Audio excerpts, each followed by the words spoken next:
Bonjour à tous et bienvenue donc à ce débat. Nous allons être avec Marc Chenet, auteur de ce livre « La crise permanente, l'oligarchie financière et l'échec de la démocratie ». Marc Chenet est professeur à l'université de Zurich, où il dirige le département banque et finances. Et donc c'est un livre dont il va nous parler tout de suite. Et puis Jean Ziegler, que vous connaissez certainement, ancien conseiller national, ancien rapporteur de l'ONU sur la faim dans le monde, et auteur de ce livre « Le capitalisme expliqué à ma petite fille », en espérant qu'elle en verra la fin. Voilà, donc il va effectivement nous présenter. Nous devions aussi avoir Michel Combessus, qui est l'ancien directeur du Fonds monétaire international, qui malheureusement n'est pas là, si bien que nous risquons d'avoir un débat qui penche un peu dans une certaine direction. Je suis journaliste et donc je ferai un peu l'avocat du diable, reflétant des opinions qui ne sont pas nécessairement les miennes, je tiens à le préciser. Voilà. Je vais donc commencer par vous demander à chacun de brièvement présenter votre livre, en commençant avec vous, Marc Chenet. C'est un livre très documenté, avec beaucoup d'exemples, de chiffres. Mais c'est un livre qui veut, au fond, nous démontrer que la finance, elle a perdu les pédales. C'est bien ça. C'est la finance casino, vous appelez ça. C'est la finance casino qui a pris le pouvoir depuis 20-30 ans. Il s'agit d'un casino. Des paris sont effectués à grande échelle sur des faillites d'entreprises ou de pays. Et c'est un casino tout à fait particulier, car les mises proviennent souvent du contribuable. C'est-à-dire que si les choses tournent bien, les gains sont gardés dans la sphère, sont conservés dans la sphère financière. Si ça tourne mal, en particulier pour les institutions dites systémiques, too big to fail, le contribuable va payer les factures. Donc c'est un dérapage qui se met en place, inquiétant pour la démocratie, parce qu'on, comme on peut malheureusement le constater, on peut voter à gauche ou à droite, en dernière instance, dans le domaine financier, une seule politique s'applique, celle qui correspond aux intérêts des marchés financiers. Mais comment s'est produit ce dérapage? Les lobbies sont montés en puissance peu à peu. Ils ont réussi à faire croire à de nombreux responsables politiques qu'il n'y avait qu'une seule solution. Ce qui est faux, bien sûr. Il y a plusieurs écoles, il y a plusieurs idées, et plusieurs types d'idées. C'était basé sur le développement des technologies qui n'existaient pas il y a 40-50 ans. Par exemple, au jour d'aujourd'hui, à peu près la moitié des transactions sur action se fait à la micro-milliseconde. Le système a complètement dérapé, ça n'a aucun sens, l'économie ne fonctionne pas à la micro ou à la milliseconde. De fausses transactions sont organisées pour influencer les autres ordinateurs qui sont annulés au dernier moment. Donc c'est un système qui a vraiment dérapé et là les lobbies sont au pouvoir, ils arrivent à influencer les politiciens. Alors bien sûr il y a des solutions, heureusement on va en parler aujourd'hui. Voilà ce que j'ai essayé de décrire, une sorte de guerre financière. Alors on y viendra plus tard sur les solutions qui ne seront certainement pas tout à fait les mêmes entre vous deux, c'est là que vous divergez un petit peu. Jean Ziegler, donc le capitalisme expliqué à ma petite fille, c'est donc sous forme de dialogue avec votre petite fille qui existe réellement. Vous aviez déjà appliqué cette méthode pour un livre sur la faim dans le monde expliqué à mon fils. Comment est venue l'idée de le faire cette fois sur le capitalisme? La question, merci de l'invitation. Ça marche? Oui. Si vous parlez dedans, ça marche. Oui. Merci à vous de nous faire l'honneur d'être là. C'est dommage que Combessus ne soit pas là. Ancien directeur général du FMI, il a sûrement eu peur de m'enchaîner. Voilà. Mais quelle est ta question? D'où est venue l'idée de ce livre? C'est un livre de dialogue facilement visible, plein d'anecdotes, c'est mon expérience aux Nations Unies, etc., etc. Et parce que les enfants, et notamment les adolescents, notamment ma petite fille, certainement plusieurs d'entre vous font la même expérience, posent des questions impitoyables, juste. Et si vous n'êtes pas clair, si vous ne répondez pas, ça fait un bien énorme de devoir répondre à des enfants de 12, 13, 14 ans. Réellement, ça exige une précision dans la réponse, une érudition, une clarté. Donc c'est un dialogue avec ces petites sauvages que j'aime évidemment infiniment, comme ce sont crateux comme tous les grands-pères le sont. Ça, c'est pour la structure formelle. Maintenant, le capitalisme est à la fois et deux choses, c'est un mode de production économique, et un type d'organisation sociale qui domine la planète depuis au moins 200 ans maintenant et qui a créé un ordre du monde à la fois meurtrier et absurde. Je le dirai tout à l'heure. Et qui est habité par un paradoxe, le mode de production capitaliste qui règne sur la planète de la façon dont je dirai tout à l'heure, est habité par un paradoxe. D'une part, ce mode de production capitaliste est d'une vitalité, d'une créativité, d'une inventivité tout à fait exceptionnelle, beaucoup plus que n'importe lequel des modes de production qui l'ont précédé. Dans la chimie bâloise, un nouveau molécule naît tous les 3 mois, à la Wall Street, un nouvel instrument financier tous les mois, etc. Ce mode de production capitaliste a provoqué, a déclenché des révolutions scientifiques, des révolutions technologiques, électroniques, a créé des richesses incroyables. Et en même temps... C'était bien alors, heureusement qu'on a eu ça.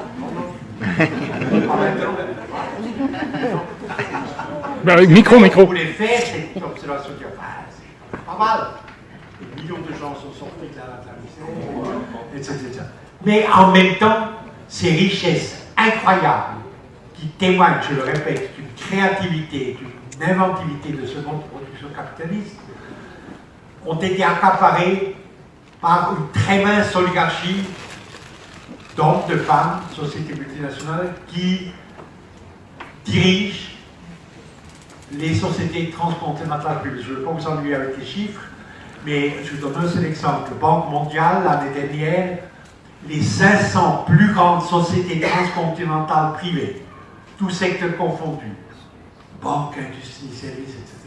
Les 500 plus grandes sociétés transcontinentales privées ont contrôlé 52,8% du produit mondial brut, c'est-à-dire de toutes les richesses, marchandises, capitaux, brevets, etc., de toutes les richesses produites en une année sur la planète. Ces sociétés transcontinentales privées échappent à toute forme de contrôle social, étatique, syndical, parlementaire. Ça fait beaucoup de choses, je l'ai dit tout à l'heure, mais obéissent, sont beaucoup plus puissants que pratiquement tous les États du monde. Et là, je rejoins évidemment mon ami Marc Chenet, la démocratie que nous vivons est une démocratie simulative, on vote, et c'est l'oligarchie qui décide. Bon, bref, Mais ça, change de termine tout de suite. Oui, d'accord. Ces sociétés transcontinentales privées ont une seule stratégie, c'est la maximalisation du profit dans le temps le plus court et à n'importe quel prix humain, et règne sur la planète. Ça signifie accumulation extraordinaire sur quelques archipels d'îlots de bien-être comme la Suisse, ces archipels dans une mer de misère. Tous les 5 secondes, chiffre de l'ONU, tous les 5 secondes, un enfant de 10 ans meurt de faim ou de ses suites immédiates. Et la même FAO qui donne les chiffres des victimes dit que l'agriculture mondiale telle qu'elle est aujourd'hui pourrait nourrir normalement, sans problème, 12 milliards d'êtres humains. C'est-à-dire pratiquement le double de l'humanité actuelle. Un enfant qui meurt de faim, maintenant où nous parlons, l'après-midi, est assassiné. Donc cet ordre du monde, imposé au profit de minces oligarchies par les détenteurs du capital financier privé, est meurtrier pour une grande partie de l'humanité. 2 milliards d'êtres humains n'ont pas accès régulier à l'eau potable non nocive. Tous les 4 minutes, quelqu'un perd la vue, Mais, à vitamina, etc. mais la chose est claire, là vous énumérez les défauts, mais est-ce qu'il existe un système qui pourrait éviter ça? Est-ce que ça peut exister? Est-ce qu'il existe un système économique parfait? L'autre monde que nous portons à nous, un monde plus juste, qui va naître de nos combats, eh bien, sera radicalement différent. Le système d'oppression capitaliste doit être liquidé, il ne peut pas être amélioré, réformé, humanisé. Prenez les autres systèmes d'oppression qui nous ont précédés, l'esclavagisme, 350 ans, 52 millions de personnes déportées, etc. L'esclavage comme système de production ne pouvait pas être réformé, humanisé. Il fallait le détruire, le colonialisme. On ne pouvait pas réformer, humaniser, rendre moins cruel le colonialisme. Il fallait le liquider. La féodalité, les révolutionnaires de 1789, ils ont pris la Bastille, l'ont brûlée, ont exécuté le roi, ont ouvert la porte à la société républicaine qui a suivi. Donc le capitalisme ne peut pas être réformé, c'est un système d'oppression, il faut le détruire. Et dans ces rues va naître une société nouvelle, comment on verra. On verra ça. C'est là sans doute, Marchenet, bien que votre diagnostic au fond soit très sévère également sur les dérapages du système, vous ne croyez pas qu'il faut le détruire?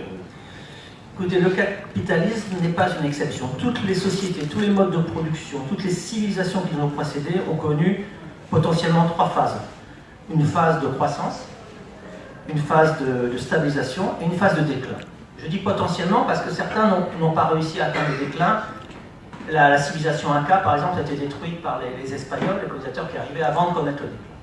Donc, au nom de quoi le capitalisme sera une exception? Il n'y a pas de raison que ça soit une exception. C'est vrai des sociétés, c'est vrai des êtres humains, c'est vrai des animaux, c'est vrai de tout type d'organisation. Donc, reste à savoir où on en est. Un fait est clair, c'est que le capitalisme est en plein déclin.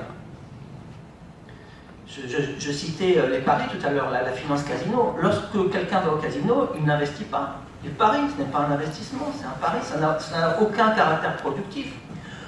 Autre élément, vous avez lu la presse, les rachats d'actions des grandes entreprises, ça signifie que le capitalisme est en déclin. Comment se fait? On va atteindre pour 2018 1000 milliards de dollars de rachats d'actions aux États-Unis. C'est énorme.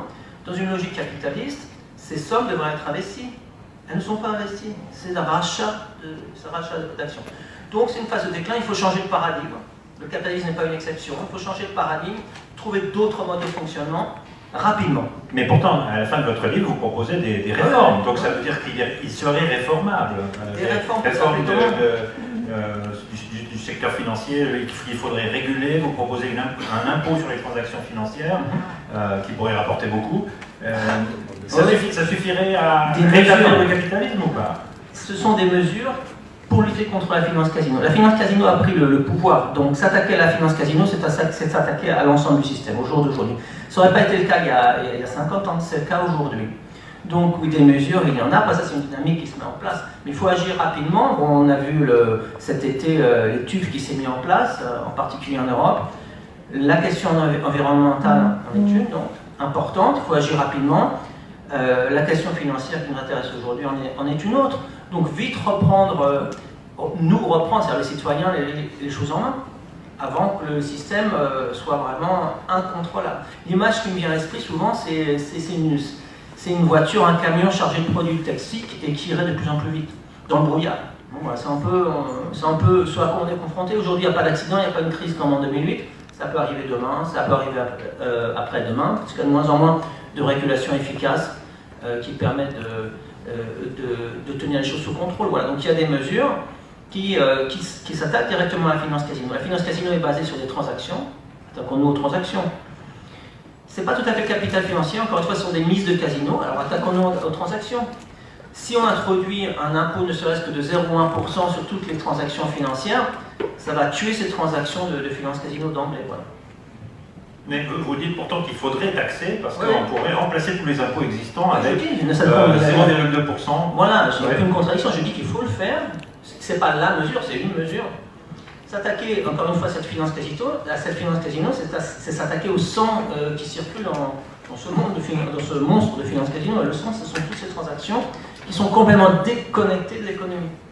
Voilà, donc 0,1%, ça suffit à arrêter ces transactions à la microseconde. C'est déjà une chose. Ça les arrêterait, mais alors ça ne rapporterait rien si ça les arrête.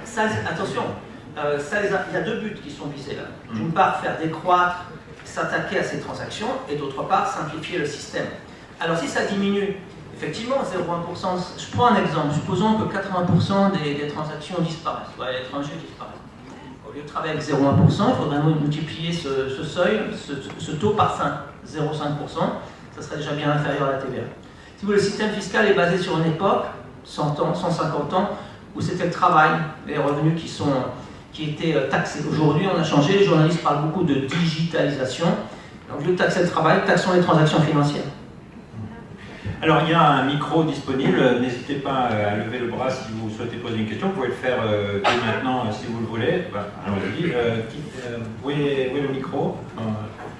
Alors, madame va vous apporter le micro. Juste une petite question, Marc Chenet, pendant que le micro arrive. Comment est-ce qu'on devient directeur du département banque et finance quand on dit tant de mal du système financier dans une grande université à Zurich, place financière? Voilà. Je vais vous répondre, mais ça restera entre nous, n'est-ce pas? Écoutez, moi je ne l'ai pas cherché pour être clair. Mes collègues se sont adressés à moi à un moment donné, il y a quelques années, en me demandant si je souhaitais prendre ces responsabilités. Je leur ai dit, vous connaissez mes positions, elles ne vont pas changer si vous me lisez directeur. Je voulais choisir. Je suis sorti, ils ont débattu, et puis moi, voilà. Mais donc je ne change pas d'opinion. Et puis si un jour ils en ont assez, je démissionnerai. Il n'y a aucun souci. Moi je cherche pas ce poste. Chercher quelqu'un, je suis disponible, moyennant ces conditions.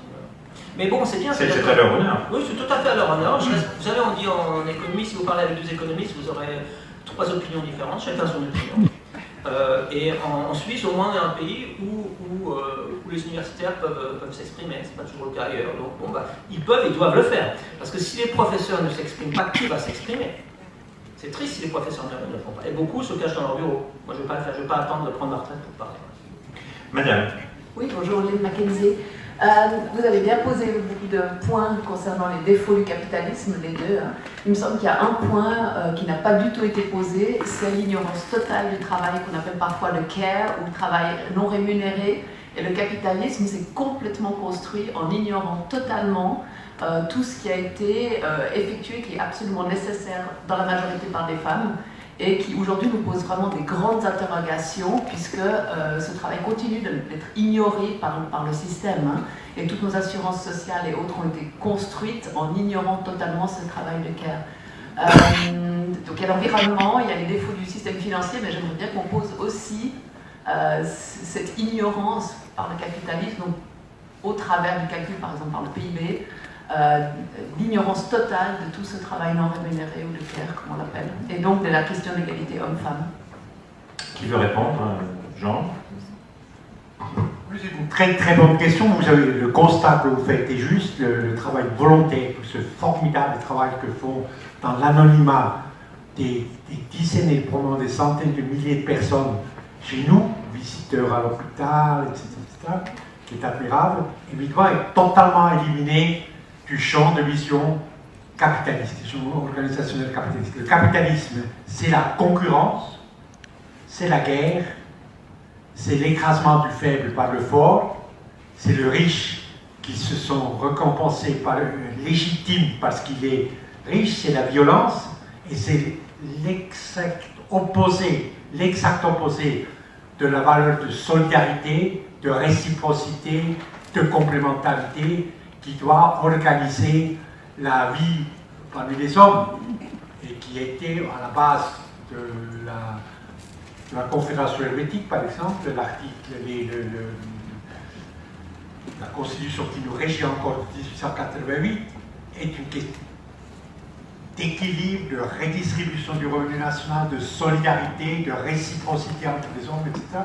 Le capitalisme a fait table rase de toutes ces valeurs fondatrices de la civilisation démocratique qui malheureusement recule en Suisse, mais enfin qui existe dans l'article 1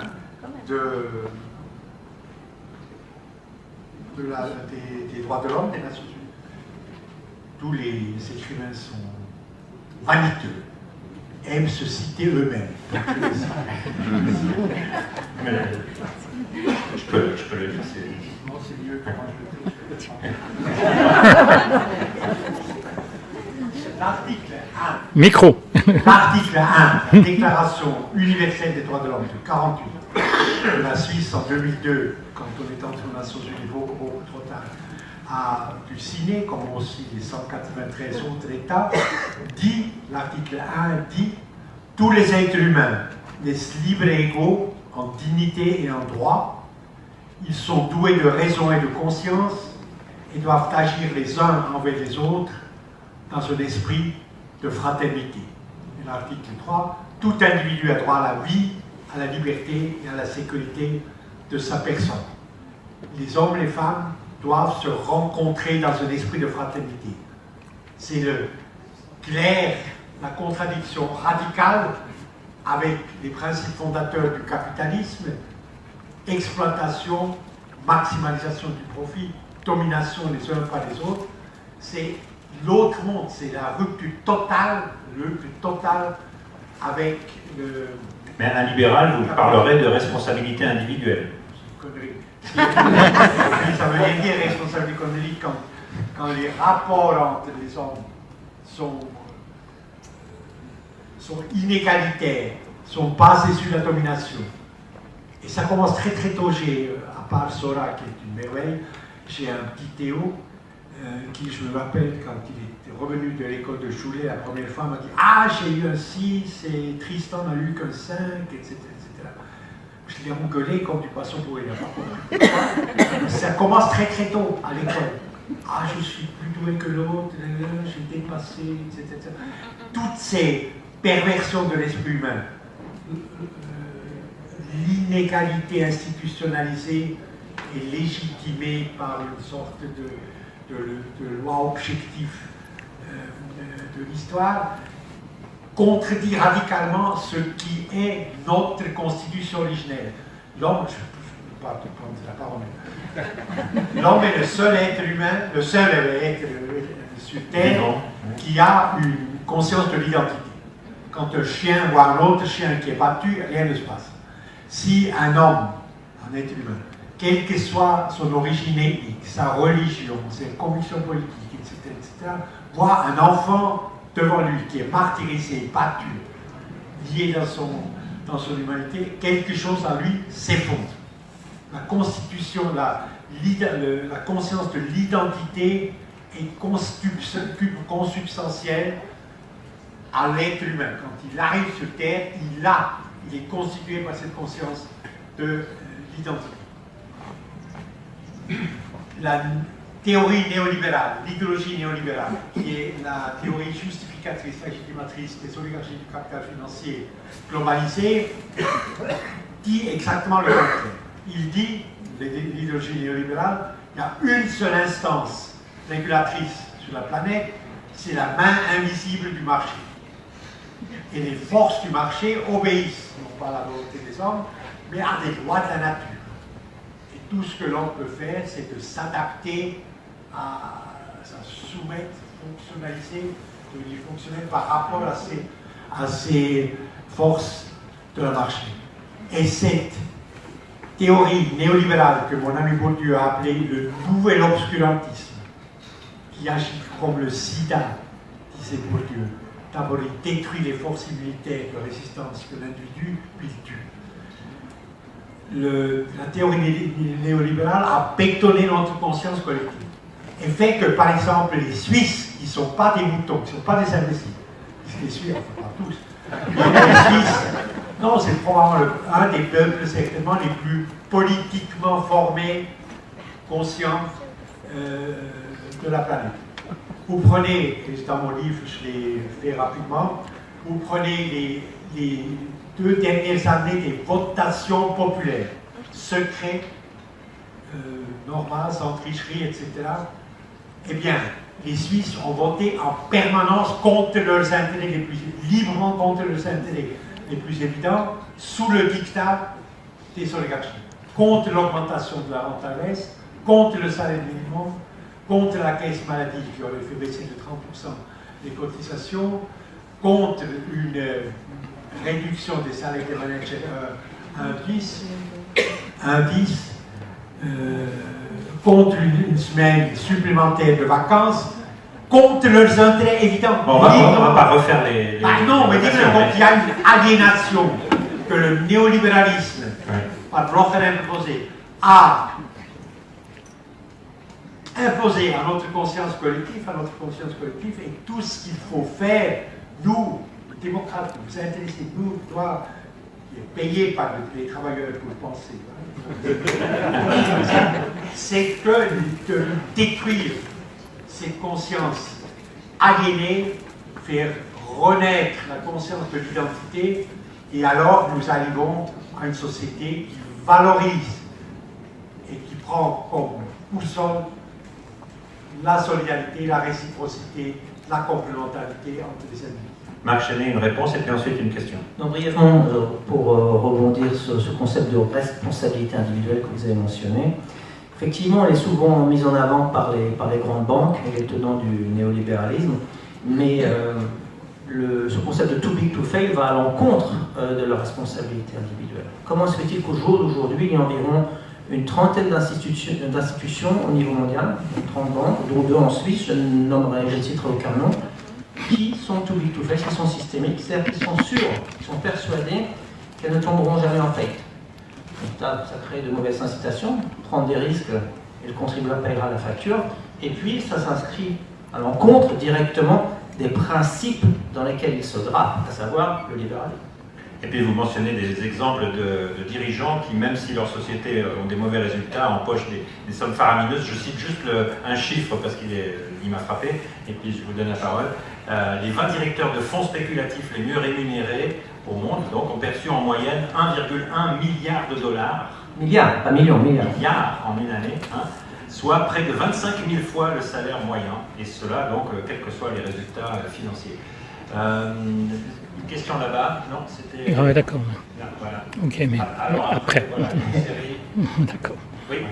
Alors, je prends la parole parce que je trouve évidemment dommage que Michel Canduce ne soit pas là, et je pense effectivement qu'il n'aimerait pas ce type de confrontation.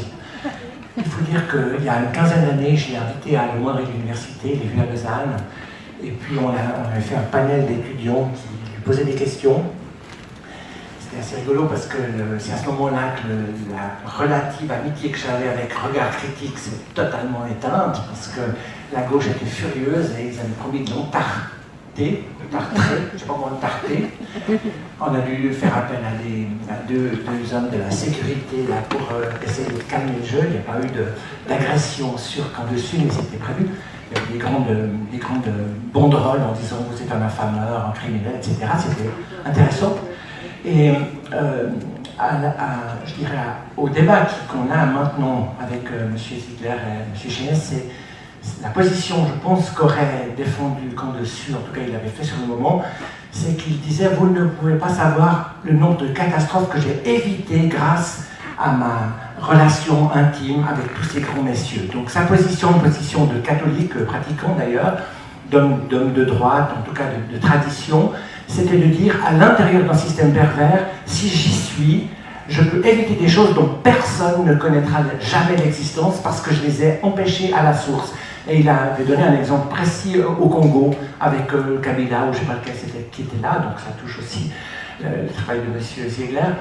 Et j'avoue que d'une certaine manière, ça m'avait interloqué. Une position d'entrisme, peut-être, mais aussi une position paternaliste. On est des copains, ils n'oseront pas faire des choses si je suis avec eux, et ça justifiait sa vie. Il a d'ailleurs, à ce moment-là, c'était 6 mois après la fin de son mandat de secrétaire du FMI, il avait écrit un bouquin avec d'autres catholiques français qui s'appelle « Notre foi en ce siècle », décrivant leur foi catholique, mais aussi le fait qu'ils avaient confiance dans le système. Alors je trouvais important de dire ça, de voir comment vous réagissez à cette idée « on empêche les catastrophes quand on est dedans ». Et vous qui êtes dehors, vous ne faites que de crier, en gros. Merci de te représenter cette position que nous n'avons pas aujourd'hui. Peut-être Marc Chenet là-dessus. Je ne suis pas dehors, je suis dedans.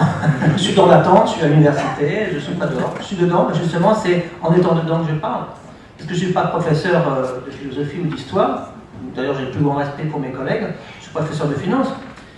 Mais en tant qu'il n'y ait pas de malentendu, en tant que professeur de finance, je ne suis pas porte-parole UBS du Crédit Suisse. Voilà. Donc je suis censé m'exprimer de manière objective, analyser ce qui est positif, ce qui est négatif, et de fournir, au-delà de l'analyse, d'éventuelles solutions. Moi, je ne me sens pas du tout dehors, je me sens dedans, pour être clair. Alors, il y a plusieurs mains qui s'étaient déjà levées auparavant. Il y avait monsieur là-bas. Oui. Merci beaucoup. J'aimerais m'adresser à Jean Ziegler. Eh bien, effectivement, le capitalisme, aussi mauvais qu'il soit, durant le siècle dernier, il y a eu des expériences pour s'en débarrasser. Et il y avait une belle blague donc, qui disait que la définition du capitalisme, c'est l'exploitation de l'homme par l'homme. Le communisme, c'était le contraire. Bon, il faut savoir que dès que l'URSS a été construite, je crois que 2-3 ans après, il y avait déjà des règles de privilèges pour les hauts membres du parti. Donc, bon, alors c'est sûr qu'il y a plein de dérives. En même temps, notre pays, la Suisse, connaît aussi quand même, je veux dire, l'impôt, il sert déjà à redistribuer. Après, les dépenses sociales de nos cantons, de notre confédération, représentent une bonne partie du budget, bien plus que l'armée d'ailleurs, et la police. Et puis, il y a l'exemple des pays scandinaves, hein, donc, qui sont, on peut dire, c'est une sorte de social-démocratie qui a l'air de bien marcher et tout le monde retrouve son compte. Alors, c'est peut-être pas l'exemple qu'on devrait viser plutôt que de dire il faut tout détruire, parce que Jean Sigler, je ne sais pas ce que vous feriez avec ce que vous recevez des éditeurs, votre maison, vous en feriez quoi? Vous la donneriez au peuple, aux animaux, enfin j'en sais rien, puisque le village où vous habitez, il y a aussi quelques vaches. Non mais sérieusement, il faut être pratique. Arrivons à la question. Non, mais c'est ça. Et puis aussi, non mais il faut bien comprendre que depuis toujours, hein, l'argent, ça fait des milliers d'années qu'il existe, c'est un moyen d'échange. Donc pour l'instant, on n'a pas trouvé autre chose, à moins que vous aviez de la science infuse et voilà. Donc comment vous voulez réformer? Quel est votre véritable projet? Alors, les banques, c'est bien, on les détruit, et après, il y a quand même surtout l'argent de départ. Par contre, on remplace le capitalisme, mais ça c'est le Jean Sigler dans votre livre, vous dites vous-même, vous y croyez que ça va venir bientôt, mais vous n'avez aucune idée de ce qu'on mettra à la place. C'est ce que vous écrivez vous-même. Est-ce qu'on peut vivre avec cet espoir-là qu'on remplacera par quelque chose sans savoir du tout quoi? C'est le propre problème de l'existence humaine, c'est la condition humaine.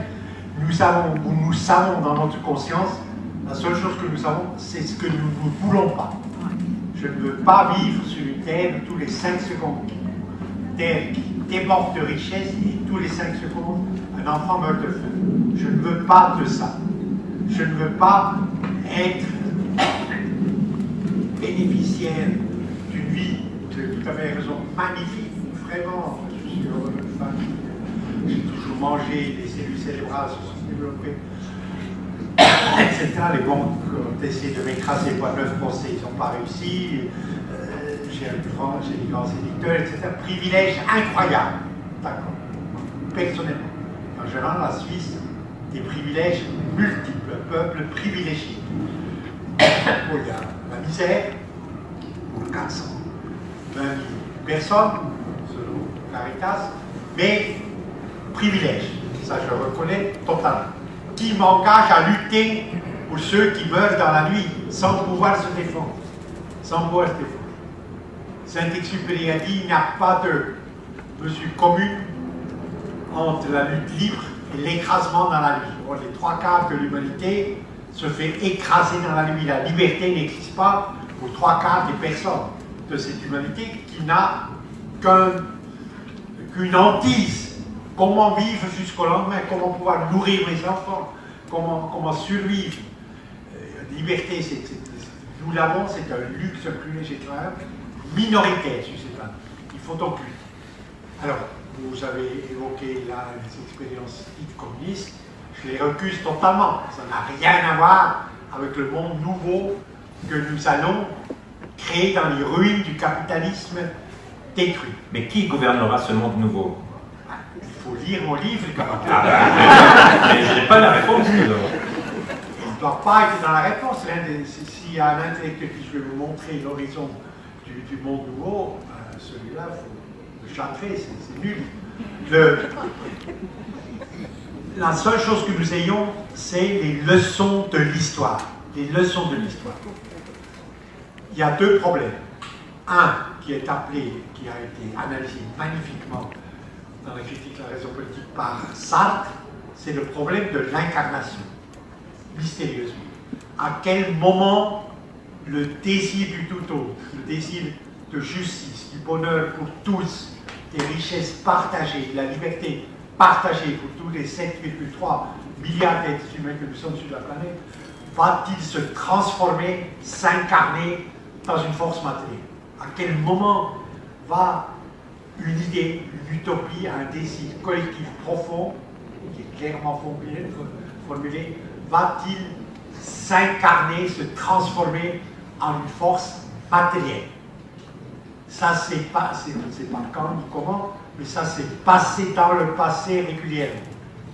14 juillet 1789, les ouvriers artisans du Faubourg Saint-Martin, Saint-Antoine, à Paris, marchent sur la Bastille, détruisent la Bastille, la prison du roi, tuent un peu le gouverneur, libèrent les prisonniers du roi, leurs copains, nourris d'une conscience qui a été alimentée par Rousseau, par Diderot, par Voltaire, par la critique radicale des encyclopédistes du système féodal monarchique.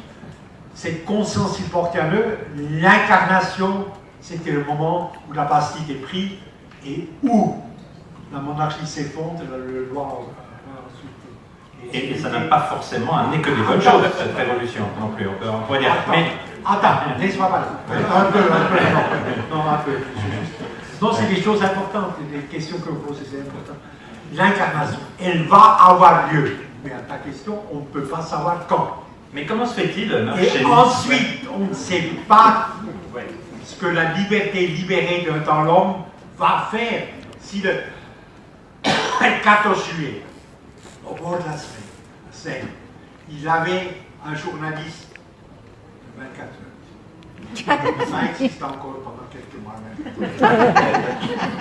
Avec lui, un des insurgés par le Vestordi, citoyen Dupont. Maintenant, expliquez-moi quel est le texte de la Constitution de la Première République française, le texte de la Déclaration du Champ de Mars, séparation Église et État. On voit bien que c'est absurde. La République, la Constitution, vient 4 ans après, est le produit d'un processus révolutionnaire qui s'est mis en marche, alimenté, dirigé par la liberté libérée des hommes et des femmes. Donc là aussi il y a un mystère, l'incarnation est un mystère, là aussi il y a un mystère, on ne peut pas anticiper quels seront le nouveau contrat social, les nouvelles institutions de cette société libérée, plus heureuse, plus juste à venir. On ne peut pas le savoir, mais elle se fera. Mais l'histoire nous le dit. Mais Marc Chenet, j'aimerais bien vous entendre à ce sujet. Comment se fait-il qu'il n'y a pas d'autres modèles en économie Pourquoi est-ce que le Forum social, qui combat le libéralisme depuis 20 ans, ne trouve pas de proposition crédible pour un autre système? Mais est-ce que ce n'est pas cette difficulté-là qui fait que le capitalisme peut continuer? C'est un problème auquel on est confronté en amont au niveau de l'éducation. La théorie économique s'intéresse beaucoup à la concurrence, mais elle ne se l'applique pas à elle-même. C'est-à-dire que l'école de Chicago dispose d'un monopole. C'est une dictature de la pensée. Donc, explicitement ou implicitement, les étudiants en Europe, enfin, partout dans le monde, maintenant quasiment, apprennent une seule théorie. Ils apprennent que le toujours plus est synonyme de toujours mieux. Alors, c'est vrai pour un certain nombre de milliards d'individus qui disposent de moins, environ 1,5 milliard de moins de $2 par jour. Là, effectivement, ils ont besoin de plus. Mais d'autres concepts devraient être enseignés, ce qui est suffisant pour vivre de manière correcte et décente. Non, là, ils apprennent ils le présentent d'ailleurs comme une loi fondamentale de l'économie. Comme en physique, la loi de la pesanteur. Mais ce n'est pas une loi fondamentale, ça peut être vrai pour certains et faux pour d'autres. Quelqu'un qui perçoit des milliards alors que l'entreprise, la banque en l'occurrence, dont il est responsable, génère des pertes, qu'est-ce que ça veut dire de percevoir encore plus? C'est une boulimie malsaine pour l'ensemble de la société.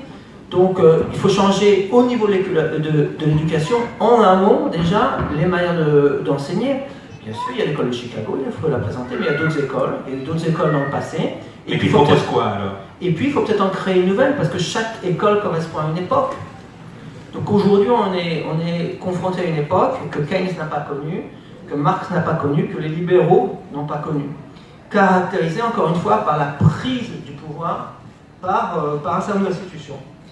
Je donne un exemple, une étude récente de l'ETH, de l'école polytechnique à Zurich. Ils ont étudié les sociétés les plus puissantes. Et sur les 50 sociétés les plus puissantes au niveau mondial, puissantes en termes de capitalisation boursière, en termes de réseau, 49 sur 50 étaient des institutions financières. Ça, c'est quelque chose de nouveau dans l'histoire. Voilà. Il faut en tenir compte. Et il n'y a pas d'économistes qui disent c'est dangereux. Il y en a, mais disons qu'ils sont plutôt marginalisés. Bon, monsieur. Je crois qu'il y avait une question ici. Ouais, alors, parce que moi je reviens aux mains qui se sont levées déjà avant. Donc madame ici, tout à droite devant. À gauche, bon.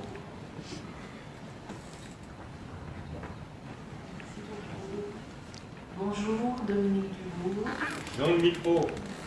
Bonjour. Pas si fort. C'est tout l'enjeu de ce que l'avenir nous réserve, hein, la dialectique du mouvement. Vous me diriez si j'ai pas bien retenu, mais là actuellement, j'ai entendu qu'un levier d'action pourrait être la taxation sur les transactions. Dans un contexte de démocratie simulative. Donc on a ce contexte-là, avec pour acteurs des votants, mais un monopole tenu par des oligarques. Dans un contexte encore un peu plus éloigné, on entend que on n'a pas la réponse, qu'il faut attendre. Non, il faut marcher, pas attendre. Parce qu'on a un titre qui est « Ce que l'avenir nous réserve ». Là, concrètement, on est tous dans cette tente. Donc, on a tous une mission potentielle pour tenter de changer. Et jusqu'à maintenant, je ne suis pas bien arrivée à saisir comment changer. Alors, peut-être Jean. Oui, d'abord il ne faut pas attendre ce que l'avenir nous réserve, ça c'est du vaudois ça, faut attendre. Se mettre en marche, les pauvres ne peuvent pas attendre. Il y en a plusieurs dans la salle. Ne peuvent pas attendre. Le temps c'est la vie humaine.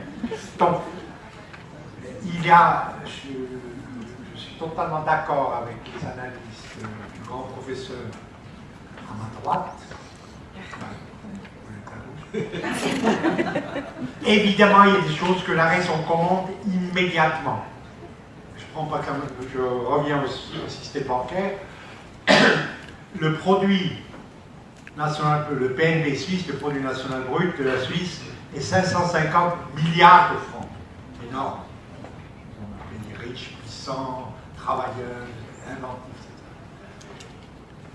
etc. Les deux grandes banques qui dominent l'économie de ce pays, des économies d'une grande partie du monde, ont une puissance qui est 3 fois plus, ou qui est 4 fois plus, le Crédit Suisse 3 fois plus, l'UBS 4 fois plus que le produit intérieur brut. L'UBS contrôle un bilan de 2 milliards. 2000 milliards. 2 milliards et 1,8 pour le Crédit Suisse. Donc, c'est mortellement dangereux pour notre pays. C'est mortellement dangereux pour notre pays quand deux banques disposent d'un tel incroyable pouvoir. Mais alors, vous proposez de faire quoi? Vous proposez... Attends, nationaliser ces banques demain matin, c'est évident. Est-ce que tout à l'heure, 2008, octobre 2008, quand Oswald et les autres truands sont montés dans l'université, sont venus à Berne et ont demandé au Conseil fédéral de les sauver, l'UBS était sauvé avec 61 milliards, fonds 61 milliards de francs des contribuables par les États-Unis. Sans passer par le Parlement d'ailleurs, paf, ils sont venus en 2008, eh bien, ils auraient pu ruiner l'économie suisse. Totalement, si l'UBS était dans une position de chantage absolu, si le Conseil fédéral avait dit non, vous êtes un sujet, un acteur privé, vous avez fait des truanderies aux États-Unis, vous avez joué au casino, etc. Maintenant, c'est votre affaire. Et l'UBS aurait fait faillite. Ça aurait été la totale catastrophe, vu tous les crédits hypothécaires, industriels, etc., qu'a l'UBS, pour la Suisse et le peuple suisse. Donc ces deux grandes banques sont dans une position de maître chanteur permanent qui s'utilise au Parlement d'ailleurs à chaque session. Donc nationaliser. Donc il faut nationaliser les banques. Vous me dites qu'est-ce qu'il faut faire immédiatement. Évidemment, il faut nationaliser ces banques. Merci. Et dit ça ne marcherait pas. Les CFF appartiennent à 100% à la Confédération. Ça marche, l'ISCOM marche, c'est pourquoi une entreprise nationalisée serait tout à coup nationalisée, inopérante. Non. Mais il faut le faire. Et pour ça, il faut interdire, il faut changer le Parlement, interdire que les députés, hommes et femmes, soient cooptés dans les conseils d'administration des grandes banques et votent contre l'intérêt populaire et pour les banques à chaque fois qu'il y a une votation sur la loi bancaire au Conseil national, au Conseil des États. Mais c'est des réformes évidentes, immédiates. Il ne faut pas dire qu'il faut chercher. Ça, en tout cas, il faut le faire immédiatement. Je voulais allonger la liste, mais les camarades dirigeants me laisser le faire. Brièvement sur la taille des banques, j'aimerais attirer votre attention sur le fait que le bilan effectivement permet, est une mesure, mais qu'il y a une autre mesure qui est cachée, c'est le hors-bilan.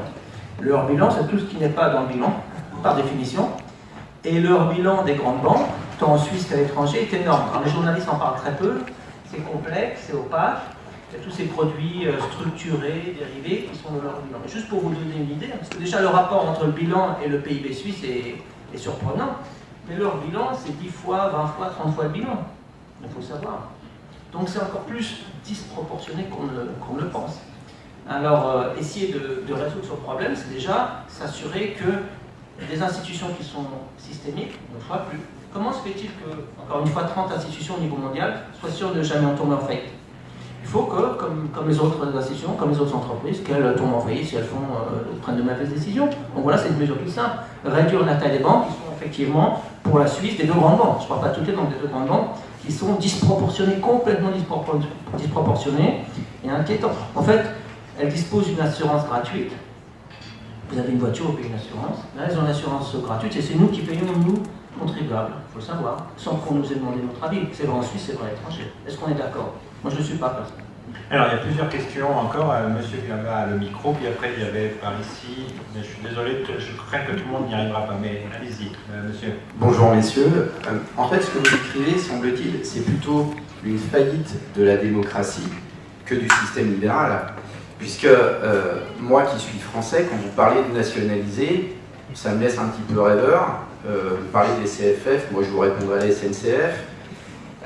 Le bilan des banques et le hors-bilan bancaire disproportionné, il faudrait aussi relier ça à la problématique de l'épargne mondiale et de comment on est arrivé à devoir créer des produits structurés qui se retrouvent dans les hors-bilans des banques, etc., etc., parce que l'épargne mondiale ne trouve plus où se rémunérer, donc l'épargne des gens qui travaillent, parce que les États qui sont plus ou moins démocratiques n'ont pas joué les règles du jeu initiées au départ par le libéralisme. Et si vous avez parlé de l'école de Chicago, il n'y a pas si longtemps, en première année d'économie en France, et vous qui avez été enseignant à HEC, vous le savez, le premier auteur économique qu'on étudiait, c'était Karl Marx. Pas HEC. Bah non, ça, pas HEC évidemment, mais je pense que vous savez un peu ce qui se passe dans le Landerneau économie français.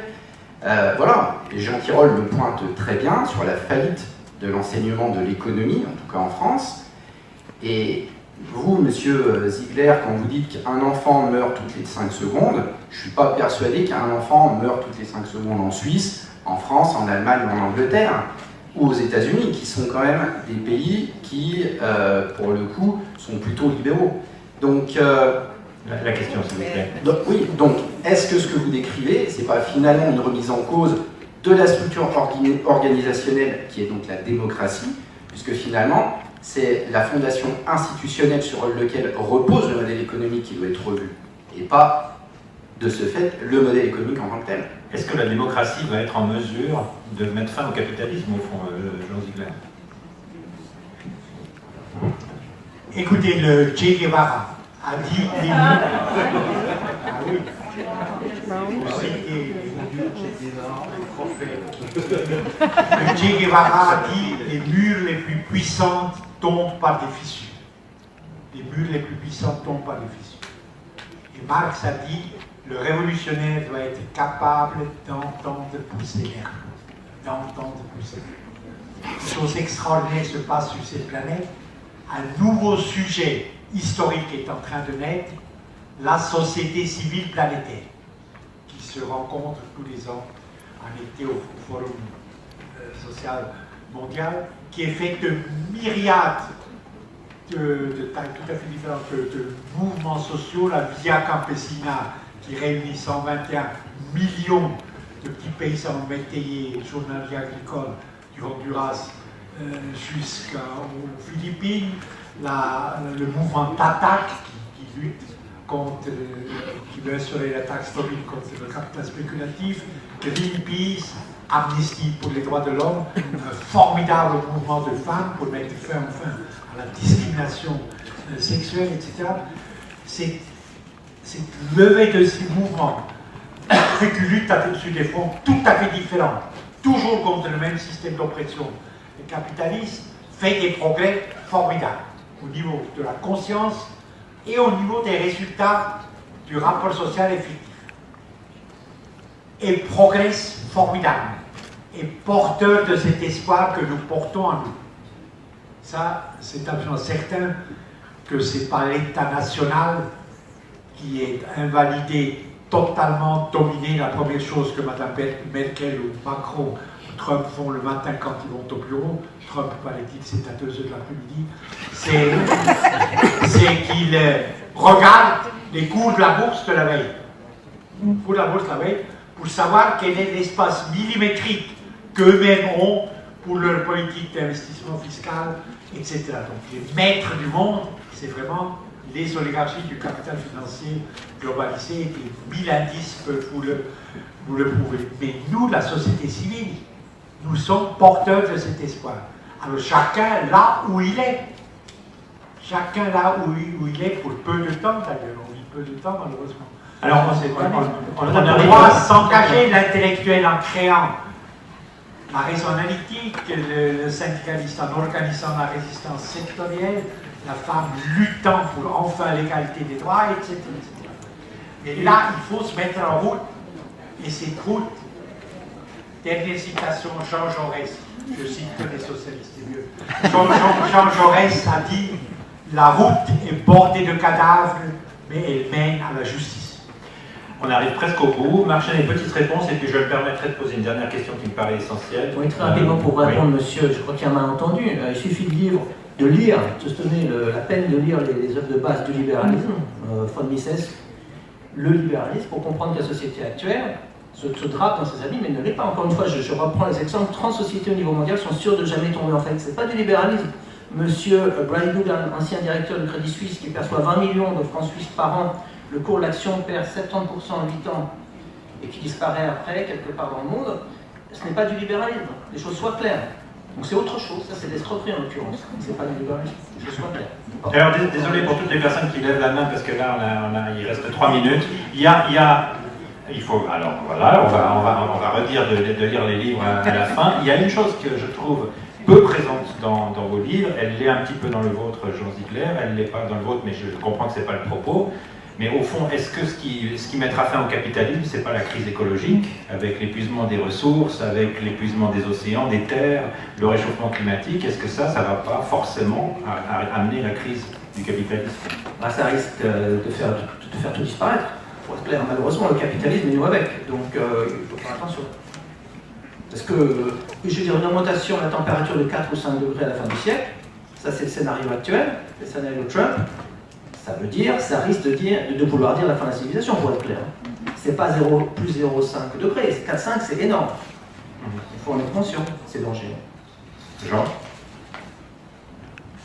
Les oligarchies, nous avons parlé des hommes, ce que le capital financier fait aux hommes, aux sociétés, à la destruction de la démocratie.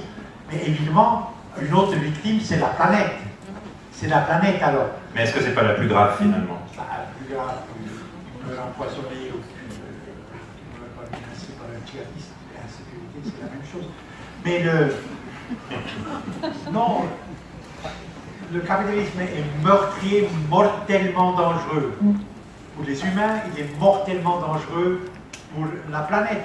Il est mortel. L'exemple qu'a donné Marc est tout à fait juste. Je donne dans mon livre un certain nombre d'exemples récents. Alors, on n'a pas le temps de... Non, pas le glyphosate, le pesticide le plus utilisé en Europe. 14 000 tonnes déversées sur les champs arables français l'année dernière. 1 million de personnes ont signé une pétition, glyphosate, médicalement et cancérigène. À Bruxelles, les trusts de l'agrochimie ont exercé une telle puissance sur la Commission de l'Union européenne que le glyphosate est redéclaré légitime et peut être utilisé, alors qu'il est cancérigène pour nous tous. Non, mais c'est dans le livre. Non, mais j'en suis là. La question, est-ce que c'est ça qui provoquera peut-être la fin du capitalisme? C'est là que j'aimerais vous entendre. On n'en sait pas pourquoi l'homme se lève, pourquoi il dit ça je tolère, mais ça je ne vais pas, et pas un pas de plus. C'est très mystérieux la liberté humaine. Ce que je voulais dire, que tu m'as empêché de dire, l'OMS, en octobre dernier, l'OMS a fait un rapport, en octobre dernier, qui dit que 62% des cancers dans les sociétés industrielles sont dus soit à l'alimentation inadéquate industrielle, soit au problème de la destruction écologique. Alors moi j'ai une question. Vous parlez de l'avenir, la séance est bientôt terminée. Est-ce que vous pourriez terminer sur une note, je dirais, optimiste et puis active, et puis nous dire quelles sont vos autres mesures, plutôt qu'en plus de taxer les transactions? Alors, une minute, Marc Chenet. Qu'est-ce qu'on peut faire de bien? Écoutez, c'est paradoxal, donc ces mesures correspondent aux intérêts de 99% de la population, il y a simplement des choses à faire, mais il faut pour cela des citoyens actifs. Donc il n'y a pas une mesure, il y a de nombreuses mesures, à parler des banques réduire leur taille, déjà, qu'il n'y ait plus de banques too big to fail, séparation des banques de dépôt et des banques d'investissement, c'était à fait Roosevelt. Attendez, je ne réponds pas à toutes les questions. J'essaie de répondre à madame. Donc séparation, ça a été fait par Roosevelt et ça a fonctionné entre 1933 et 1999. Monsieur Clinton a décidé, en plein accord avec le lobby financier à New York, de revenir sur cette décision. C'était une bonne décision puisqu'il y a eu beaucoup moins de crise financière entre 1933 et 1999. Réactiver la démocratie, pour ça on a besoin de citoyens qui s'engagent. Donc ça ne va pas tomber du ciel. Il faut effectivement réfléchir ensemble, ici en Suisse, promouvoir, lancer des initiatives qui aillent dans le bon sens. Ce qui est justement l'initiative va être lancée. Brièvement, donc on va lancer une initiative dans environ 2 mois, taxer toutes les transactions financières, encore une fois toutes, hein, vous allez au restaurant, chez le coiffeur, au bancomat, vous achetez des actions, tout. 100 000 milliards de francs au moins de transactions financières en Suisse, c'est 160 fois le PIB. Prenez 0,1%, vous avez 100 milliards. 100 milliards, ça couvre la TVA, on pourrait faire disparaître la TVA, 22 milliards, ça couvre l'impôt direct. Donc avec 100 milliards, on pourrait faire déjà disparaître 2 impôts, à voir pour les autres. Ça, c'est une agression directe à la finance casino, aux transactions, à la microseconde. Vous verrez bientôt un article en français, un autre en allemand, en Suisse, et on espère démarrer dans 2-3 mois, juste pour répondre aux questions. Il y a des choses à faire. Mais pour autant qu'on garde le contrat, là.